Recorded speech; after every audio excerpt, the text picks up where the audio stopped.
हजूर आला आज तक खामोश बैठे हैं इसी गम में। हजूर आला आज तक खामोश बैठे हैं इसी गम में। महफिल लूट ले गया कोई जबकि सजाई हमने।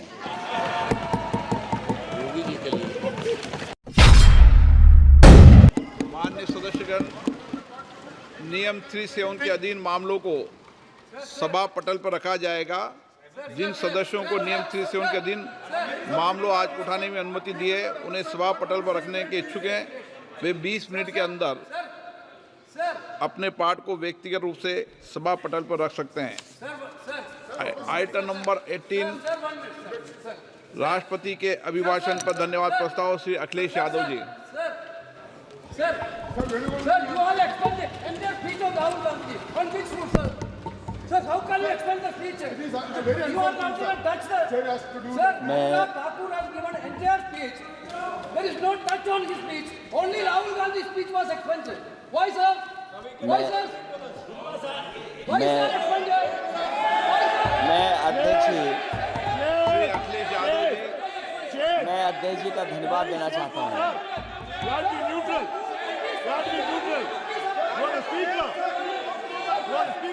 अध्यक्ष महोदय,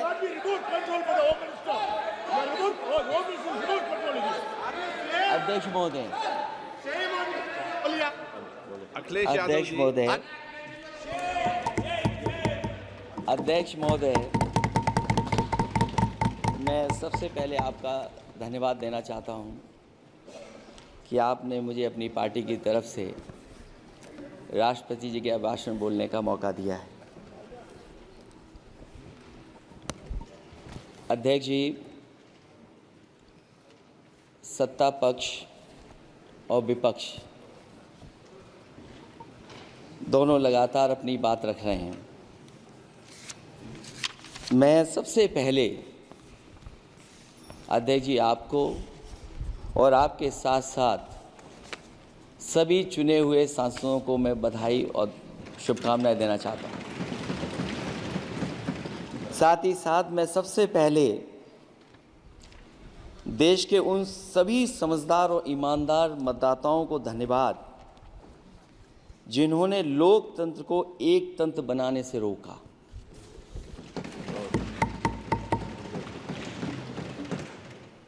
चुनाव के समय पर अध्यक्ष जी ऐसा कहा गया कि 400 पार।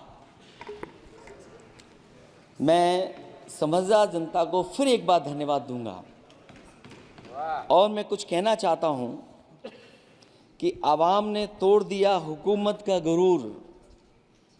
दरबार तो लगा है पड़ा गमगीन में बेनूर है पर। अध्यक्ष महोदय, दरबार तो लगा है पर बड़ा गमगीन बेनूर है। और पहली बार ऐसा लग रहा है हारी हुई सरकार विराजमान है। जनता कह रही है चलने वाली नहीं सरकार। अध्यक्ष महोदय, जनता कह रही है चलने वाली नहीं, ये गिरने वाली सरकार है। और क्योंकि ऊपर से जुड़ा कोई तार नहीं, नीचे कोई आधार नहीं, अधर में जो है अटकी हुई वो तो कोई सरकार नहीं। दरअसल पूरा इंडिया समझ गया है कि इंडिया ही प्रो इंडिया है। इस चुनाव में इंडिया अलायंस की नैतिक जीत हुई है। ये पीडीए इंडिया की सकारात्मक राजनीति, पॉलिटिक्स जो पॉजिटिव है, पॉजिटिव पॉलिटिक्स की जीत हुई है। ये इंडिया पीडीए की सोशल जस्टिस मुहिम की विक्ट्री है। 2024 का परिणाम हम इंडिया वालों के लिए जिम्मेदारी से भरा पैगाम भी है। और अगर हम यूं कहें अध्यक्ष महोदय कि 15 अगस्त 1947 अगर उपनिवेशिक राजनीति से आज़ादी का दिन था तो 4 जून 2024 देश के लिए सांप्रदायिक राजनीति से आज़ादी का दिन रहा। ये सांप्रदायिक राजनीति के अंत और सामुदायिक राजनीति की शुरुआत है।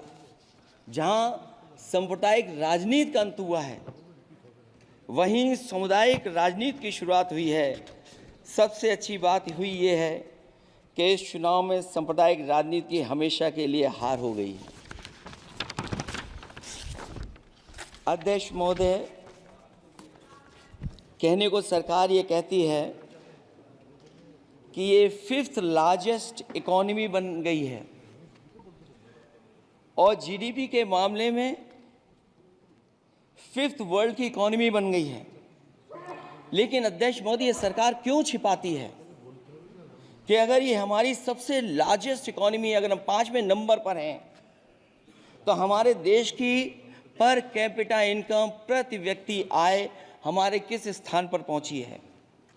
और हम लोगों ने तो अध्यक्ष महोदय देखा है कि अगर दिल्ली की सरकार ने कहा होगा कि $5 ट्रिलियन की इकोनॉमी बनेगी, तो जहां से प्रधानमंत्री जी चुन करके आते हैं, वहाँ का प्रदेश के सरकार भी कह रहे कि हम $1 ट्रिलियन इकोनॉमी बना लेंगे।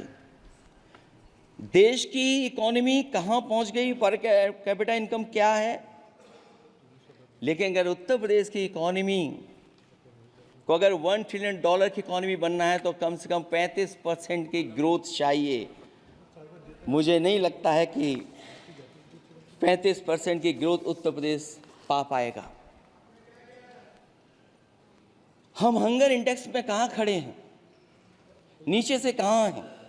जो 5th लार्जेस्ट इकोनॉमी की बात कर रहे हैं, वो इनइक्वालिटी के पैरामीटर पे कहाँ खड़े हैं, वो हैप्पीनेस इंडेक्स में कहाँ खड़े हैं। और जो लोग चुनाव को अपने तरीके से मोड़ते हैं, मैं उन्हें कहना चाहता हूं कि अध्यक्ष महोदय, इस चुनाव के परिणाम ने तोड़ने वाली राजनीति को तोड़ दिया है और जोड़ने वाली राजनीति की जीत हुई है। इस चुनाव में धन, छल, बल की नकारात्मक राजनीति की शिकस्त हुई है। ये चुनाव जो देश का हुआ, ये सकारात्मक राजनीति का नया दौर शुरू हुआ है। इस बार प्रो कॉन्स्टिट्यूशन वालों की जीत हुई है। हम मानते हैं संविधान ही संजीवनी है, उसी की जीत हुई है। ये संविधान मंथन में संविधान रक्षकों की जीत हुई है। अब ऊपर से नीचे की राजनीति का अंत हो गया है। अब नीचे से जो समाज की जो आवाज़ उठेगी, वही राजनीति का आधार बनेगी। मैं कहना चाहता हूं कि देश किसी की व्यक्तिगत महत्वाकांक्षा से नहीं, जन आकांक्षा से चलेगा। मतलब अब मनमर्जी नहीं, जनमर्जी चलेगी। इस चुनाव का बड़ा पैगाम यही है।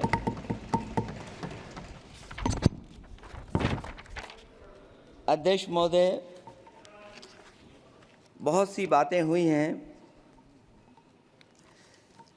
अगर उत्तर प्रदेश की बात न हो, क्योंकि अध्यक्ष महोदय सबसे बड़ा प्रदेश जहाँ है, उसने हर बार दूसरे दल को समर्थन देकर के सरकार बनाई। मैं उन्हीं लोगों से कहना चाहता हूँ कि लोग क्यूटो की फोटो लेकर बनारस की गलियों से लेकर के गंगा जी तक ढूंढ रहे हैं। उनको लगता है जिस दिन माँ गंगा साफ हो जाएंगी, शायद उस दिन कहीं क्यूटो उसकी गोद में कहीं मिल जाएगा। बनारसी लोग चाहते हैं कि कोई गंगा जी के भी तल में उतरकर उसका दर्द भी जाने। उत्तर प्रदेश की जनता का बस यही आग्रह है कि जिस गंगा जल को हाथ में लेकर सच कहने की कसम खाई जाती है, कम से कम उस गंगा जल से तो झूठ ना बोला जाए।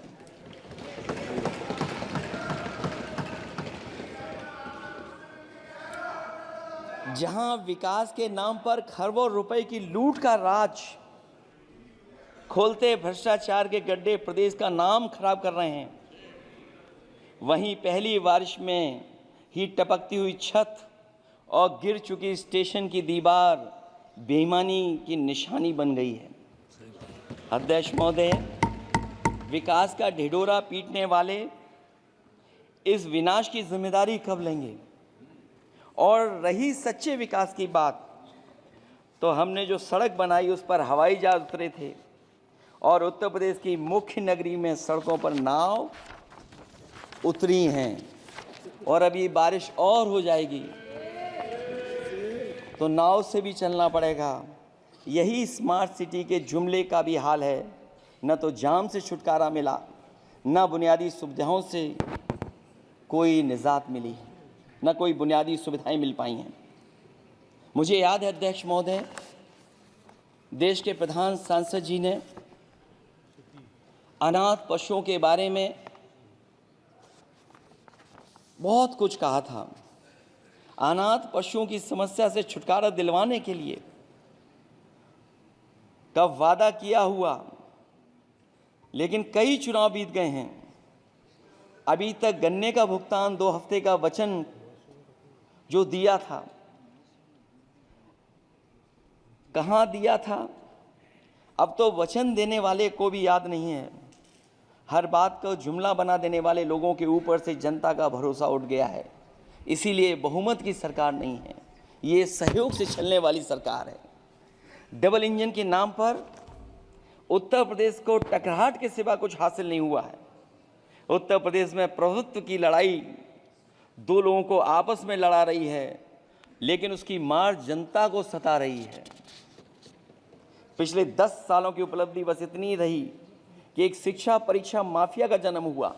अध्यक्ष महोदय, जिस समय चुनाव में थे और उत्तर प्रदेश में वो हालात देखे हैं कि नौजवान जब भी तैयारी कर करके जाता था और परीक्षा दे करके लौटता था तो उसको पता लगता था कि पेपर लीक हो गया। और उत्तर प्रदेश में केवल एक पेपर लीक नहीं हुआ है, जितनी भी परीक्षाएं हुई हैं सब पेपर लीक हुए हैं। केवल उत्तर प्रदेश ही नहीं, मैं माननीय सांसद की तरफ से सुन रहा था, कई ऐसे प्रदेश हैं जहां पर परीक्षाएं देने तो बच्चे गए लेकिन वहां भी पेपर लीक हो गया। और अभी जब 4 जून को रिजल्ट आया, उसके बाद जो बात उठी है, देश की सबसे प्रेस्टिजियस परीक्षा, उसका भी पेपर लीक हो गया। और आखिरकार ये पेपर लीक हो क्यों रहा है? सच्चाई तो ये है कि ये सरकार पेपर लीक इसलिए करा रही है कि सरकार नौकरी नहीं देना चाहती, रोजगार नहीं देना चाहती, उन नौजवानों का भविष्य नहीं बनने देना चाहती। पिछले 10 सालों की उपलब्धि बस इतनी रही है कि एक शिक्षा परीक्षा माफिया का जन्म हुआ है, जिसने तथाकथित अमृत काल में युवाओं के भविष्य की आशाओं को ही जहर दे दिया है। जो सरकार उम्मीद को मार दे, वह न तो वर्तमान को सुधार सकती है, न भविष्य को संवार सकती है। सरकार आशा का प्रतीक होनी चाहिए, निराशा का नहीं। जनता चाहती कि हर समस्या के लिए बीते कल की को जिम्मेदार ठहराने के बहाने को सरकार छोड़े और आने वाले कल की बात करे। अगले 1000 साल के झूठे सपने दिखाने वाले अगले महीने होने वाली परीक्षाओं के लीक न होने की गारंटी कब लेंगे? जनता अब न तो किसी बहकावे में आएगी और न किसी के बहलावे फुसलावे में आएगी। जो लोग कहते हैं कि अमृत काल की बात करने वाले जनता का जागरण काल आ गया है, आज इस सदन में नए राजनीतिक जागरण के अनेक प्रतिनिधि बैठे हैं। अब जब बात होगी तो सच्ची बात होगी और जनता को पूरी सच्चाई के साथ हम लोग अपनी जिम्मेदारी के साथ बात रखेंगे।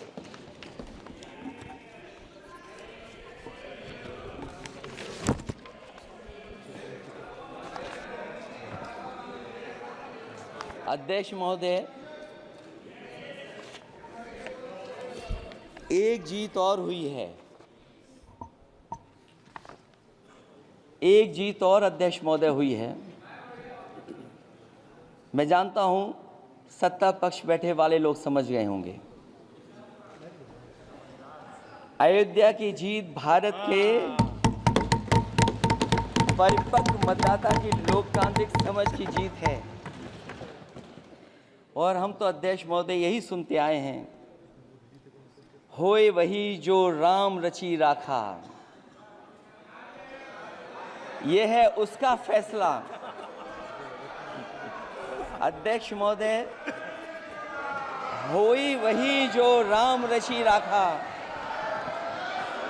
ये है उसका फैसला, जिसकी लाठी में नहीं होती आवाज, जो करते थे किसी को लाने का दावा, वो हैं खुद किसी के सहारे के लाचार।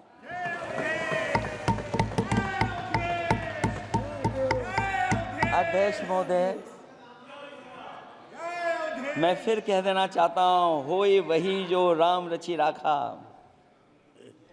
यह है उसका फैसला, जिसकी लाठी में नहीं होती आवाज, जो करते थे किसी को लाने का दावा, वो हैं खुद किसी के सहारे के लाचार। हम अयोध्या से लाए हैं उनके प्रेम का पैगाम, हम अयोध्या से लाए हैं उनके प्रेम का पैगाम, जो सच्चे मन से करते हैं सबका कल्याण।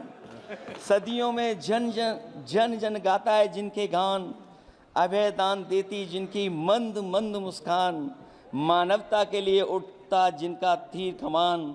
अध्यक्ष महोदय, जो असत्य पर सत्य की जीत का है नाम, उफनती नदी पर जो बांधे मर्यादा के बांध, वो है अवध के राजा पुरुषोत्तम प्रभु राम। हम अयोध्या से लाए हैं उनके प्रेम का पैगाम।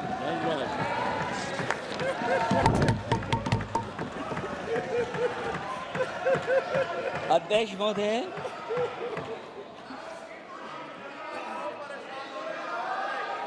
अध्यक्ष महोदय, कुछ बातें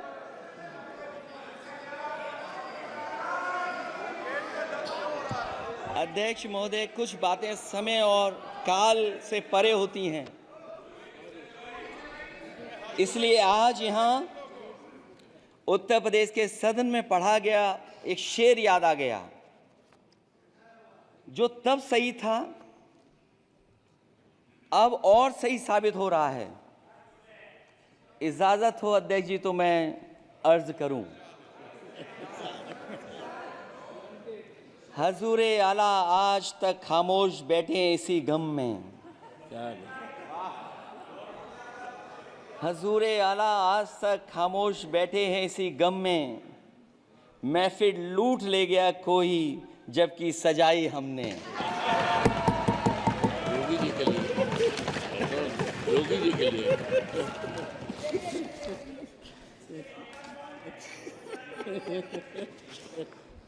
अध्यक्ष महोदय,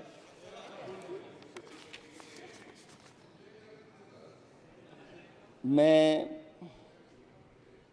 मॉडल ऑफ कंडक्ट जब चुनाव हुआ, लागू हुआ, उस समय मैंने देखा कि कुछ लोगों पर मेहरबान रही सरकार और कमीशन भी। कई, मैं बहुत डिटेल में नहीं जाना चाहता हूं अध्यक्ष महोदय, लेकिन कहीं ना कहीं प्रश्न उस संस्था पे भी लगा है, और अगर उस संस्था पर प्रश्न लगा है तो लगाने वाली सरकार की वजह से लगा है। इसलिए अगर निष्पक्ष होगी वो संस्था तो न केवल हमारा लोकतंत्र स्वस्थ होगा, बल्कि हमारे लोकतंत्र और मजबूत दुनिया में दिखाई देगा। अध्यक्ष महोदय, ईवीएम पे मुझे कल भी भरोसा नहीं था, आज भी नहीं भरोसा। मैं 80 के 80 सीट जीत जाऊं तब भी नहीं भरोसा। और मैंने अपने चुनाव में कहा था अध्यक्ष महोदय कि ईवीएम से जीत करके ईवीएम हटाने का काम करेंगे। न ईवीएम का मुद्दा मरा है, न जाएगा खत्म। जब तक ईवीएम नहीं हटेगी हम समाजवादी लोग उस बात पर अड़ग रहेंगे। उत्तर प्रदेश अध्यक्ष महोदय वो प्रदेश है जिसने सरकार बीजेपी की बनवाई, एक बार नहीं 2 बार बनवाई, और उसी उत्तर प्रदेश के साथ कितना बड़ा भेदभाव, उत्तर प्रदेश के साथ बड़ा भेदभाव। मुझे याद है वो दिन जब प्रधानमंत्री जी एयरफोर्स के सबसे भारी वाहन हवाई जहाज से उतरे थे सड़क पर। वो अलग बात है कि उस प्रदेश के मुख्यमंत्री उनके साथ नहीं बैठ पाए थे, लेकिन वो एक्सप्रेसवे जो बना था और आज भी जो उत्तर प्रदेश में बन रहे हैं वो उत्तर प्रदेश के बजट से बन रहे हैं। लेकिन दिल्ली की तरफ से कोई एक्सप्रेसवे अभी नहीं दिया गया है। न केवल इंफ्रास्ट्रक्चर में भेदभाव हुआ है, बल्कि हमें याद है कि प्रधानमंत्री जी ने बड़े पैमाने पे गांव गोद लिए थे। और सोचिए, अगर देश के प्रधान सांसद अगर किसी गांव को गोद ले लें और उस गांव की तस्वीर न बदले, तो शायद मैं नहीं समझता हूं कि किसी गांव की तस्वीर 10 साल में बदली होगी। मुझे वो गांव जिसको उन्होंने गोद लिया, जो प्रधानमंत्री जी की आदर्श योजना थी उसके तहत जो गोद लिया गया था गांव, वो 5 वर्ष पहले खूब शोर हुआ था कि बनारस शहर की तरह डोमरी में चमचमाने लगेगा एक गांव। हकीकत में कुछ नहीं हुआ। उसकी दुर्दशा वैसी की वैसी है, जैसे था गांव वैसे ही का वैसा है। टूटी सड़कें, कच्ची पगडंडियां, उखड़े और टूटे हुए ईंट के खंजे, बदहाल हैंडपंप, पावरलूम और पंखे के जाली के कारखाने को आखिर कब तक रफ्तार मिलेगी जो उस गांव में काम होता था, लोग करते थे। खाली पड़े रसोई गैस के सिलेंडर, अंधाधुंध बिजली कटौती के बीच इस गांव के लोगों को हर सुबह मजदूरी की कभी ना खत्म होने वाली तलाश आखिर कब पूरी होगी। तो सोचिए, एक गांव की तस्वीर ये है। जो गांव कभी गोद लिया गया था, उस गांव की भी तस्वीर नहीं सुधर पाई है। जो भाजपा के स्मार्ट सिटी के झूठे सपने में गांव के लिए कोई जगह नहीं है। अपने गांव गोद लेने की जो बात कही थी, क्या वो भी जुमला था अध्यक्ष जी? पता नहीं जिस गांव को गोद लिया था उसका नाम भी किसी को याद है कि नहीं। मैं नाम पूछ करके किसी को शर्मिंदा नहीं करूंगा, क्योंकि अगर नाम याद है तो ये तो और भी बुरी बात है कि अपने नाम याद रखने के बावजूद भी कुछ नहीं किया। जिसे गोद लिया जाता है उसे अनाथ बनाकर छोड़ देना अच्छी बात नहीं है। और अगर तस्वीर अध्यक्ष महोदय बदली हो 10 साल में उन तमाम गोद लिए हुए गांवों की, तो मैं सत्ता पक्ष के लोगों से कहूंगा जरूर इस सदन में बात रखें, जरूर बताएं आप। जो बात कभी अध्यक्ष महोदय कास्ट सेंसस की उठी थी, हम उस कास्ट सेंसस के पक्ष में हैं कि बिना कास्ट सेंसस के सामाजिक न्याय संभव नहीं है। सबको हक दिला पाना मुश्किल है। अध्यक्ष महोदय, राष्ट्रपति जी के अभिभाषण में अग्निवीर को लेकर के जो चिंता विपक्ष की थी और देश के नौजवानों की थी, वो चिंता वैसी की वैसी बनी है। अध्यक्ष महोदय, मैं ये कहना चाहता हूँ, मैं खुद मिलिट्री स्कूल से पढ़ा हूँ। मेरे साथ के बहुत बड़े पैमाने पे लोग फौज में हैं। मैंने समय समय पे जो मेरे साथ पढ़े जो सीनियर थे उनसे भी जानकारी हासिल की है। बड़े बड़े ऑफिसर से मैंने पूछा है, वो शायद आपको न बता पाएँ, लेकिन दबी जुबान में उन्होंने कहा है कि देश की सुरक्षा के साथ अग्निवीर जैसी व्यवस्था लागू करने से समझौता हो रहा है। अध्यक्ष महोदय, किसी भी देश की सबसे बड़ी प्राथमिकता अगर कोई है तो वो देश की सीमाओं की सुरक्षा है। अग्निवीर जैसी व्यवस्था से कभी संभव नहीं है। अध्यक्ष महोदय, हम अग्निवीर व्यवस्था को कभी स्वीकार नहीं कर सकते हैं। आज नहीं कल, कल नहीं बाद में, जब कभी भी सत्ता में इंडिया गठबंधन आएगा, अग्निवीर व्यवस्था हमेशा हमेशा के लिए खत्म हो जाएगी। अध्यक्ष महोदय, जिन्होंने कहा कि हम आय किसानों की दोगुनी कर देंगे, आज किसान पूरा देश का देख रहा है कि उसकी आय कहाँ दोगुनी हो गई। और जिस तरह महंगाई बढ़ी है, सरकार बताए कि महंगाई इस बढ़ने पे उसकी आय कितनी होनी चाहिए। और जो इंफ्रास्ट्रक्चर की बड़ी बड़ी बातें की गई थी कि एमएसपी लागू करने के लिए एग्रीकल्चर सेक्टर का इंफ्रास्ट्रक्चर तैयार होगा, लेकिन जहाँ तक मैंने उत्तर प्रदेश में देखा है, अगर इस सरकार में एक भी नई मंडी बनी हो तो मुझे सरकार बता दे। अध्यक्ष महोदय, जो इंफ्रास्ट्रक्चर एग्रीकल्चर सेक्टर में बनाने की बड़ी बात कही थी, अगर सरकार की तरफ से एक भी मंडी 10 साल में बनी हो तो जरूर सरकार बताए। जो सरकार मंडी नहीं बना सकती है उस पर एमएसपी का भरोसा कैसे कर सकते हैं, जिन्होंने एमएसपी का भरोसा दिलाया था।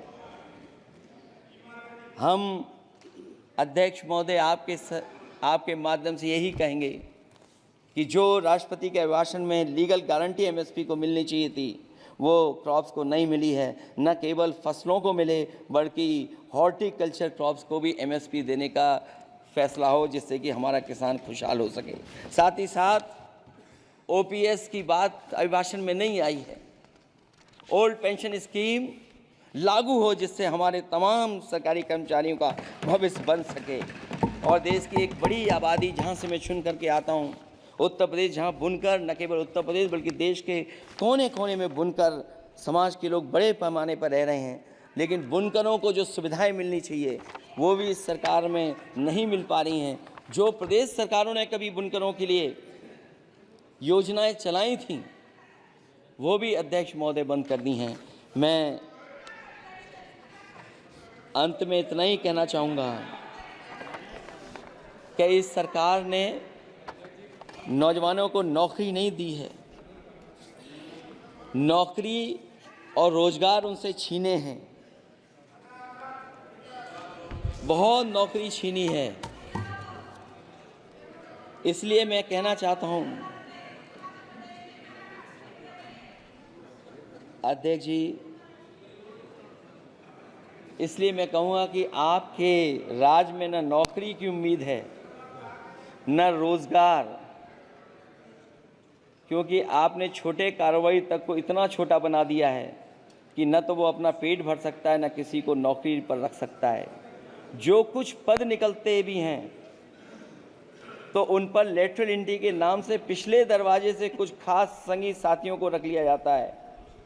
आरक्षण का हक नॉट फाउंड सुटेबल के नाम पर हड़पा जा रहा है। और अध्यक्ष महोदय, आरक्षण के साथ इतनी खिलवाड़ किसी सरकार ने नहीं की होगी जितनी खिलवाड़ इस सरकार ने की है। जहां सरकारी नौकरियां नहीं दी जा रही हैं, और सरकारी नौकरियां इसलिए नहीं दी जा रही हैं क्योंकि उन्हें आरक्षण देना पड़ेगा। जिस प्रदेश से मैं आता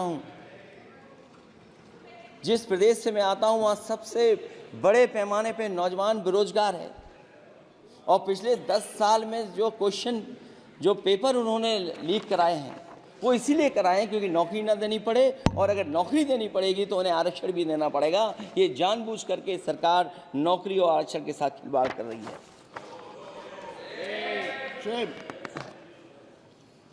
मैं अध्यक्ष महोदय अंत में इतना ही कहना चाहता हूं, आशा है ये सरकार तब तक चलेगी